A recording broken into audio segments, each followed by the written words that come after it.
Hello दोस्तों। सुबह की हल्की गुलाबी धूप अभी धरती पर पूरी तरह फैली ही नहीं थी कि उस शांत गलियों में एक सुरीली आवाज गूंजने लगी।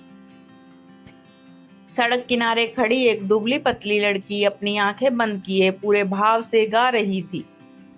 उसकी आवाज में दर्द भी था और उम्मीद भी। आने जाने वाले लोग उसकी मधुर आवाज को सुनते कुछ उसकी टोपी में सिक्के डाल देते और आगे बढ़ जाते। उसका नाम सलोनी था। सिर्फ 17 साल की इस लड़की की दुनिया उसकी बीमार माँ के इर्द गिर्द घूमती थी। उसकी माँ पिछले 6 महीनों से बिस्तर पर थी और उनके पास इतने पैसे नहीं थे कि अच्छे डॉक्टर से इलाज करा सके। उसके पिता का देहांत बहुत पहले हो चुका था और अब उसकी माँ ही उसका सब कुछ थी।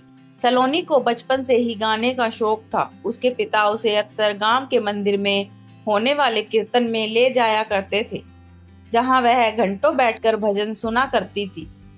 लेकिन जब पिता का साया सिर से उठा तो जीवन एकदम बदल गया। माँ ने जैसे तैसे सिलाई कर घर चलाया, लेकिन उसकी तबीयत बिगड़ती गई। अब स्थिति यह भी थी कि माँ को इलाज की सख्त जरूरत थी, लेकिन उनके पास अस्पताल के भारी खर्च को उठाने के लिए कुछ भी नहीं था। सलोनी के पास न कोई नौकरी थी न कोई और सहारा, लेकिन उसने हार नहीं मानी। उसे अपनी आवाज पर भरोसा था। जब उसने देखा कि शहर के कई लोग सड़कों पर कला दिखाकर पैसे कमाते हैं, तो उसने भी यही करने की ठानी। अब हर सुबह वह अपने घर के पास वाले चौराहे पर जाकर गाना गाती, कभी भजन, कभी लोकगीत, कभी कोई पुराना फिल्मी गाना। धीरे धीरे लोगों को उसकी आवाज पसंद आने लगी। कोई 5 रुपए देता, कोई 10। कई बार लोग उसकी कहानी सुनकर उसकी मदद भी कर देते। एक दिन जब सोलोनी हमेशा की तरह गा रही थी, तभी एक बड़ी चमचमाती कार उसके पास आकर रुकी। कार में से एक अधेड़ उम्र का आदमी उतरा। वह सफेद कुर्ता पजामा पहने हुए था और उसके चेहरे पर रौबदार भाव था। यह आदमी कोई और नहीं बल्कि शहर के सबसे बड़े उद्योगपति रमेश सेठी थे। रमेश सेठी किसी काम से वहां से गुजर रहे थे। जब उन्होंने सलोनी की आवाज सुनी तो मंत्रमुग्ध हो गए। उनकी आंखें एक पल के लिए बंद हो गई और वे उसकी आवाज के जादू में खो गए।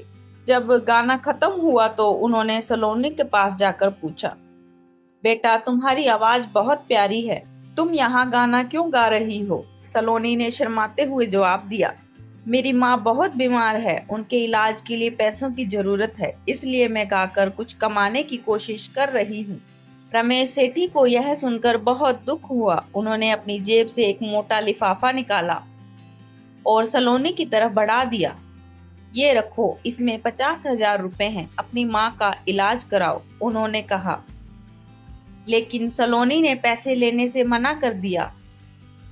मैं मदद जरूर चाहती हूँ, लेकिन बिना मेहनत के लिए नहीं।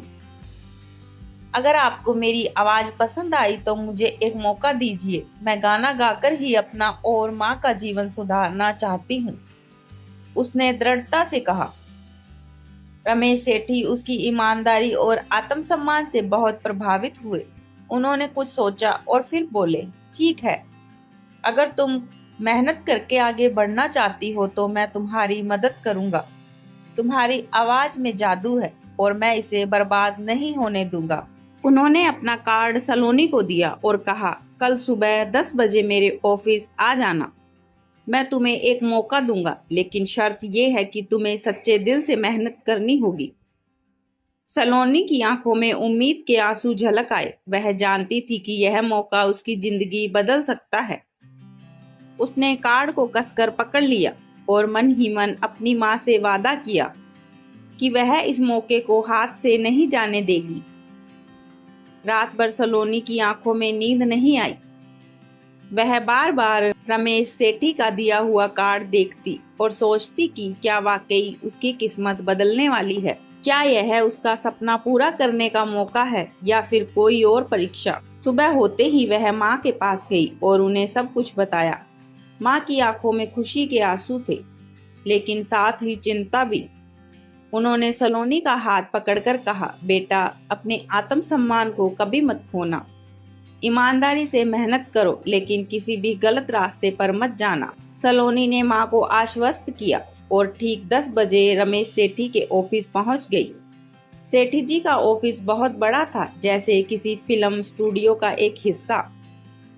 अंदर कई नामी गिरामी लोग थे। सलोनी को समझ में नहीं आया कि वह कहाँ खड़ी है। तभी एक महिला आई और उसे अंदर ले गई। तुम्हें एक गाने की रिकॉर्डिंग करनी होगी, महिला ने बताया। सलोनी थोड़ा घबराई, लेकिन उसने हिम्मत जुटाई और गाना शुरू किया। उसकी आवाज पूरे स्टूडियो में गूंज उठी। वहां मौजूद सभी लोग चुपचाप सुनने लगे।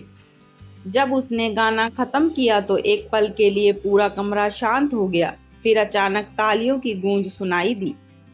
सेठी जी ने मुस्कुराते हुए कहा, तुम्हारी आवाज में सच में जादू है।